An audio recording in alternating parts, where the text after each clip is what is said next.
부활주일 오늘 우리에게 주시는 하나님의 말씀, 신약의 말씀입니다. 요한복음 제20장 1에서 18절까지의 말씀입니다.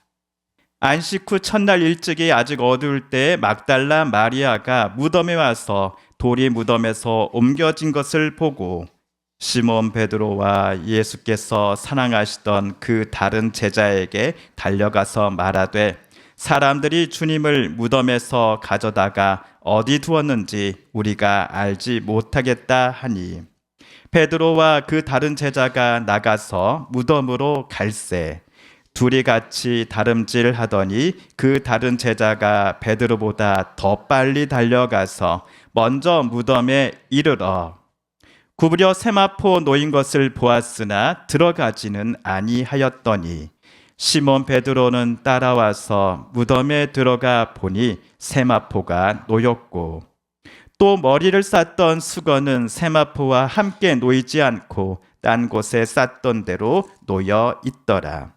그때야 무덤에 먼저 갔던 그 다른 제자도 들어가 보고 믿더라. 그들은 성경에 그가 죽은 자 가운데서 다시 살아나야 하리라 하신 말씀을 아직 알지 못하더라. 이에 두 제자가 자기들의 집으로 돌아가니라. 마리아는 무덤 밖에 서서 울고 있더니 울면서 구부려 무덤 안을 들여다 보니 흰 옷 입은 두 천사가 예수의 시체 누였던 곳에 하나는 머리편에 하나는 발편에 앉았더라. 천사들이 이르되 여자여 어찌하여 우느냐 이르되 사람들이 내 주님을 옮겨다가 어디 두었는지 내가 알지 못함이니이다. 이 말을 하고 뒤로 돌이켜 예수께서 서신 것을 보았으나 예수이신 줄은 알지 못하더라.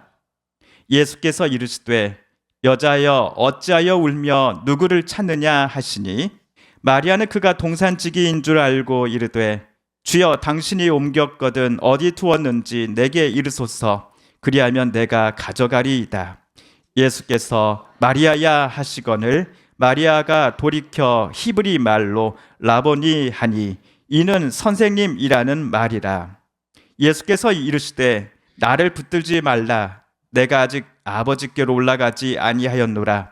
너는 내 형제들에게 가서 이르되 내가 내 아버지 곧 너희 아버지 내 하나님 곧 너희 하나님께로 올라간다 하라 하시니 막달라 마리아가 가서 제자들에게 내가 주를 보았다 하고 또 주께서 자기에게 이렇게 말씀하셨다 이르니라.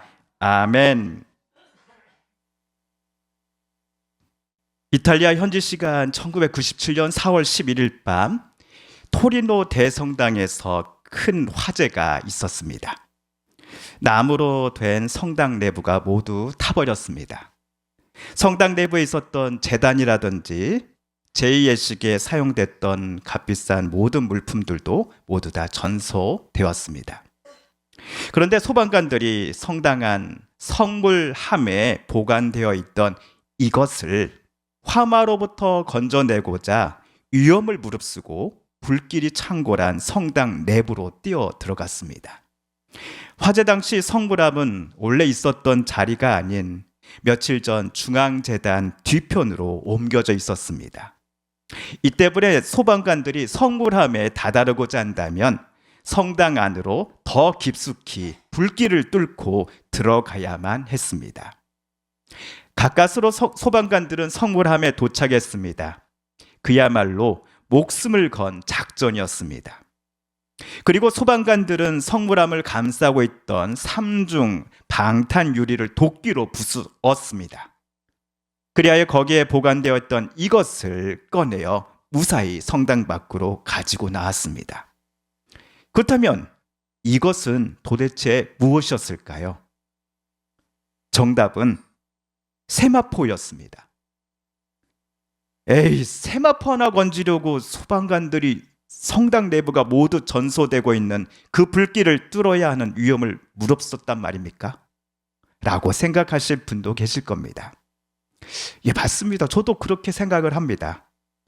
그런데 소방관들도 다른 것들은 다 타도 좋으나 이 세마포만은 반드시 화재로부터 건져내야 하겠다라고 마음먹었던 이유는 그 세마포가 매우 특별한 것이었기 때문입니다. 그것은 바로 예수님의 시신을 쌌던 것으로 알려진 세마포였기 때문입니다. 물론 이 세마포가 2000년 전 십자가 처형을 받고 죽으신 예수님의 시신을 감쌌던 진짜 세마포가 맞는가에 대해서 아니야, 그건 모조품에 불과해 라고 주장하는 사람도 분명 있습니다. 여기서 저는 토리노 성당에 보관되어 있던 이 세마포가 예수님의 것이다, 아니면 모조품이다 라는 양쪽의 주장을 여러분께 이 시간 자세히 설명드리지는 않겠습니다. 다만 제가 오늘 부활주일 설교의 서두를 세마포로 시작한 이유는 저와 여러분이 방금 읽은 요한복음 20장에서 진짜 예수님의 시신을 감싸고 있었던 세마포를 발견한 3명의 사람들이 등장하기 때문입니다. 3명 중에서 제일 먼저 주인 없는 세마포를 본 사람은 막달라 마리아입니다. 막달라 마리아 다음으로 예수님의 수제자인 시몬 베드로와 예수님께서 사랑하시던 제자가 같은 시간에 세마포를 보았습니다. 많은 이들이 예수님께서 사랑하시는 제자가 요한이 아니겠는가라고 생각을 합니다. 그래서 저도 오늘은 이 사람을 요한이라고 부르겠습니다. 그런데 세마포를 보고 난 후 이 3사람의 반응이 약간 조금씩 다릅니다. 먼저 베드로와 요한은 시신은 없고 세마포만 무덤 안에 놓여 있는 것을 자기들 두 눈으로 보고서도 그들은 마치 아무 일 없었다는 듯이 자기네 집으로 되돌아갑니다. 여기서 그들의 집이란 예루살렘에서 유월절 명절을 보내려고 제자들이 잠시 빌린 예루살렘 성내 임시 거처를 가리킬 것입니다. 같은 사건을 기록한 누가는 누가복음 24장 12절에서 이렇게 썼습니다. 우리 함께 읽어볼까요? 시작. 그러나 베드로는 일어나서 무덤으로 달려가 몸을 굽혀서 들여다 보았다. 거기에는 시신을 감았던 삼배만 놓여 있었다. 그는 일어난 일을 이상히 여기면서 집으로 돌아갔다. 베드로는 무덤 안에 세마포만 있고 시신은 없다는 사실에 놀라워했습니다. 두 사람도 직접 현장에 와서 보니 마리아가 한 말이 거짓이 아님을 알게 되었습니다. 하지만 이것으로 끝이었습니다. 베드로와 요한은 나머지 10명, 아니죠, 간연 유다를 뺀 9명의 제자들이 모여 있는 곳으로 가서 참으로 이상하고도 놀라운 광경을 보고서 그들이 느낀 점을 다른 이들에게 말해주지 않았습니다. 그 이유를 성경은 9절에서 이렇게 설명을 합니다. 아직도 그들은 예수께서 죽은 사람들 가운데서 반드시 살아나야 한다는 성경의 말씀을 깨닫지 못하였다. 아마도 베드로와 요한도 마리아의 말 맞다나 누군가 무덤문을 열고서는 예수님의 시신을 훔쳐갔다 라고만 생각했기 때문은 아니었을까요? 이 일에 두 사람의 반응은 너무나 차분했습니다. 어쩌면 그들은 자신들에게도 안 좋은 일이 생길지도 모른다는 생각에 괜히 이번 일을 남들에게 말하고 다녀서 상황을 안 좋은 쪽으로 키울 필요는 없다라고 판단한 것 같습니다. 반면 시신은 없고 세마포만 무덤 안에 놓인 것을 똑같이 목격한 막달라 마리아는 적어도 베드로와 요한이 보였던 반응과는 너무나 많이 달랐습니다. 먼저 우리 1절과 2절 세 번역으로 다시 한번 읽어보겠습니다. 시작. 주간의 첫날 이른 새벽에 막달라 사람 마리아가 무덤에 가서 보니 무덤 어귀를 막은 돌이 이미 옮겨져 있었다. 그래서 그 여자는 시몬 베드로와 예수께서 사랑하시던 그 다른 제자에게 달려가서 말하였다. 누가 주님을 무덤에서 가져갔습니다. 어디에 두었는지 모르겠습니다. 앞에서 말씀드렸듯이 마리아는 무덤 안에 시신은 없고 세마포와 수건만 놓여져 있는 것을 본 최초의 목격자입니다. 그녀는 즉시 시몬 베드로와 예수께서 사랑하시는 제자, 즉 요한이 있는 곳으로 뛰어가서 자기가 본 것을 하나도 빠짐없이 말하였지요. 그래서 베드로와 요한도 일요일 새벽 일찍 예수님의 시신을 안치한 무덤으로 급하게 뛰어왔던 겁니다. 두 사람은 기이하게만 여길 뿐 아무 일 없었다는 듯이 임시 거처로 곧바로 되돌아갔습니다. 하지만 마리아는 달랐습니다.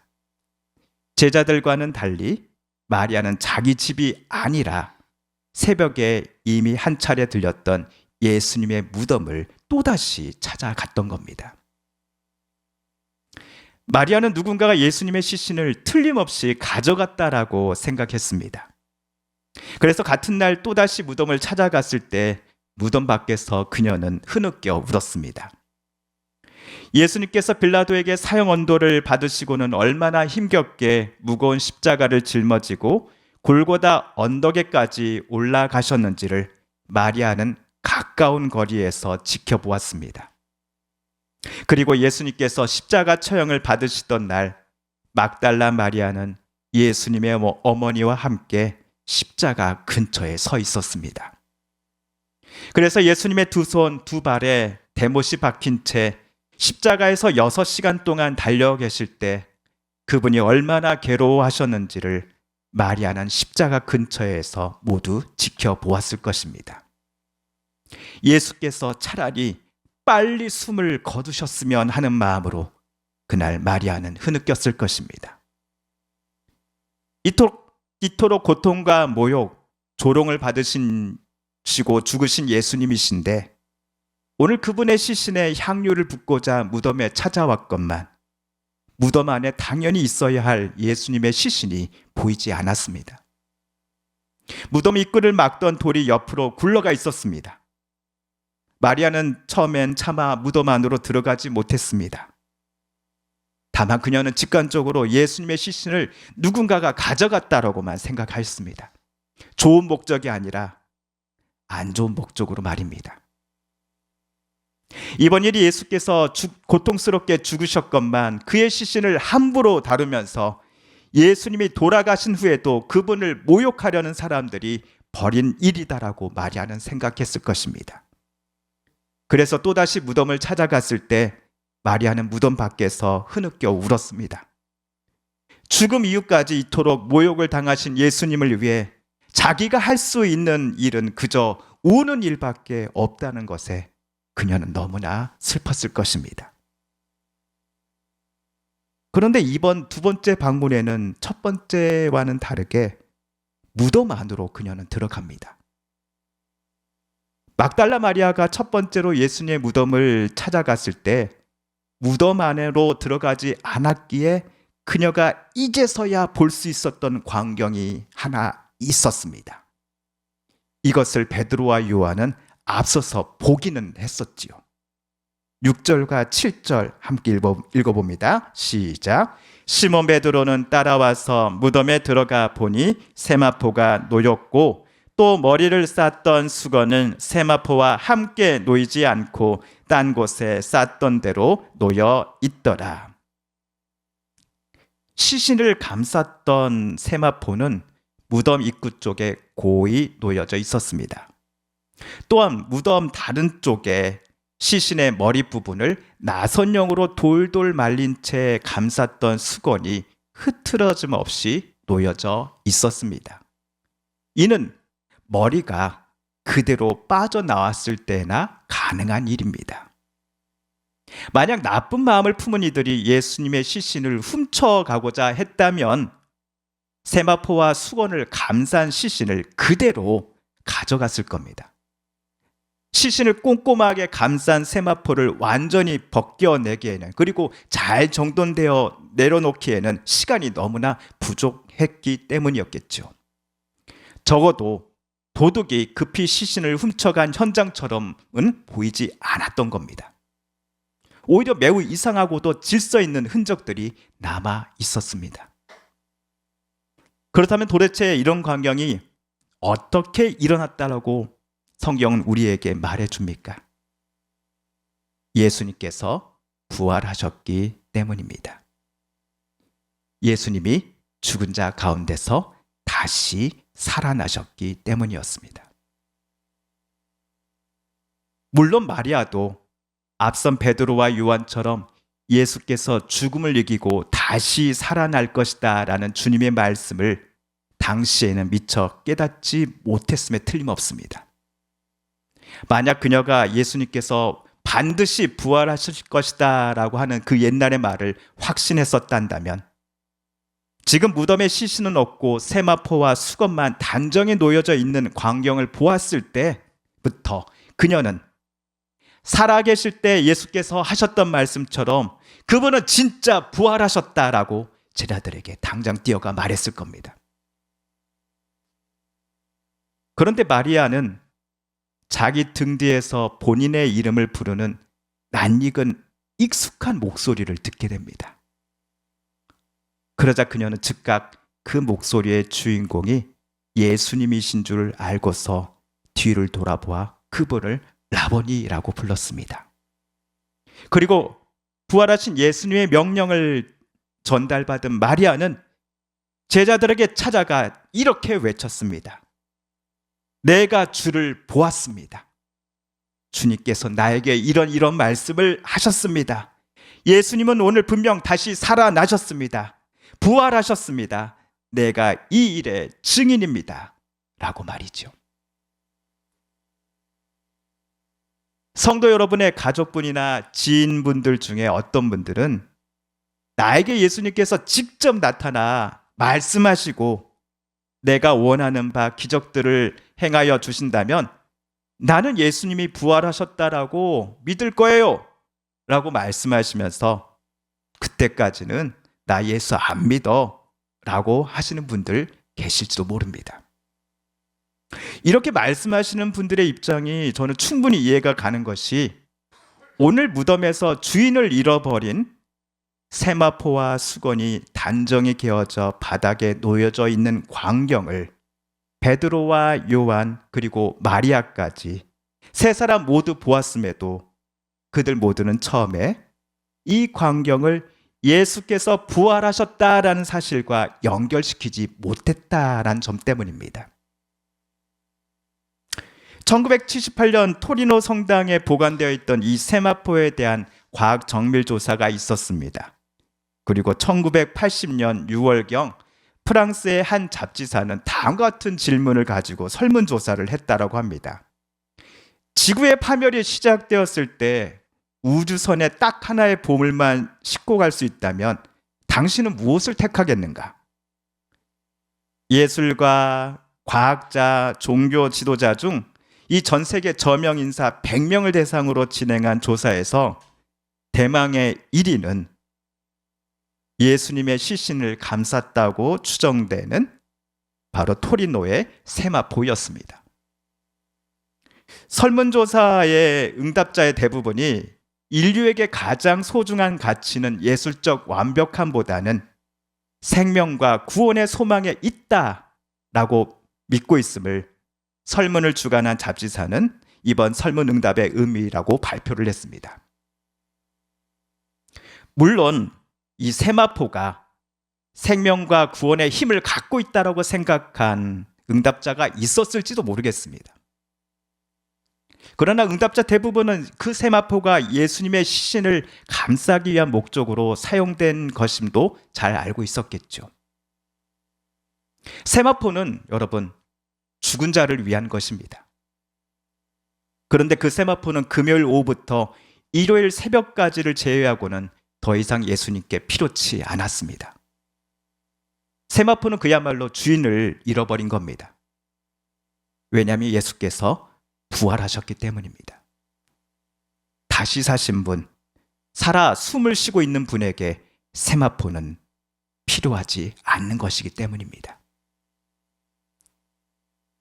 그러므로 설문의 응답자들은 토리노의 세마포를 통해 죽음의 그림자를 걷어내고 부활하신 예수님의 빛을 발견했을 것입니다. 부활하신 예수님께서 죽음을 이기고 승리하신 그 능력으로서 우리에게 참 생명과 구원의 힘을 부어 주실 것임을 설문의 응답자들은 세마포라는 거룩한 상징을 마주 대할 때마다 뜨겁게 같은 고백을 했을 것입니다.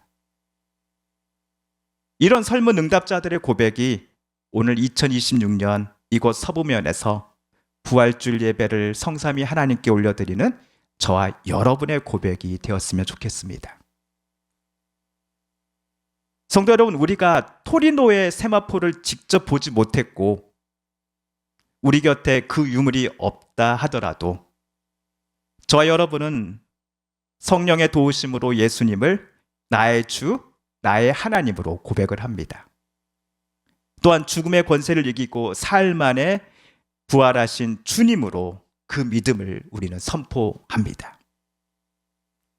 빈 무덤의 흔적만으로는 부활을 다 알 수 없습니다. 그러나 부활하신 주님이 친히 자신을 성령 하나님을 통해 저와 여러분에게 드러내 주실 때 저와 여러분도 오늘 마르다처럼 내가 주를 보았다, 부활의 주님을 내가 보았다라고 고백하게 될 것입니다. 성령 하나님의 도우심을 받아 우리가 부활하신 주님의 음성에 순종하며 한 걸음씩을 내디딜 때에 우리는 참된 생명과 소망의 길을 걷게 될 것입니다. 성부 하나님께서 성령을 통해 예수님을 죽음에서 생명의 자리로 옮기신 것처럼 오늘 우리가 이 땅에 발을 내딛고 살아갈 때에도 성령으로 부활의 주님은 생명의 기운을 가득 저와 여러분에게 채워주실 줄 믿습니다. 그러므로 부활의 주님을 묵상하십시오. 육신의 호흡이 다하는 그날은 결코 끝이 아님을 기억하십시오. 그날은 하나님께서 사랑하는 자들을 위해 예비하신 영원한 나라를 우리가 마주하는 날입니다. 부활이 주는 이러한 소망을 품고 오늘 그리고 내일이라는 귀한 하루하루를 우리 소중히 여기며 살아가십시다. 이것이 바로 부활을 고백하는 저와 여러분에게 성삼위 하나님께서 허락하신 최고의 은혜이자 복이며 소망이 아니겠습니까?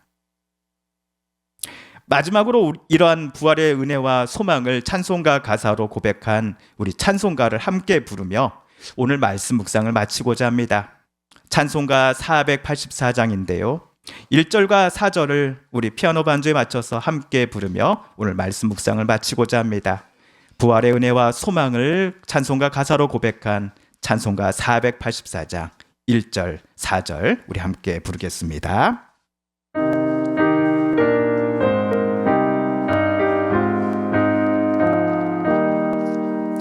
내 맘에 주여 소망되소서. 주 없이 모든 일 헛되어라.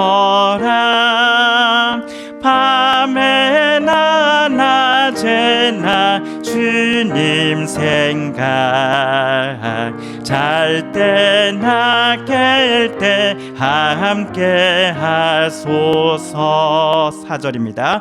영원한 주님 내 승리의 주, 하늘의 기쁨을 주옵소서.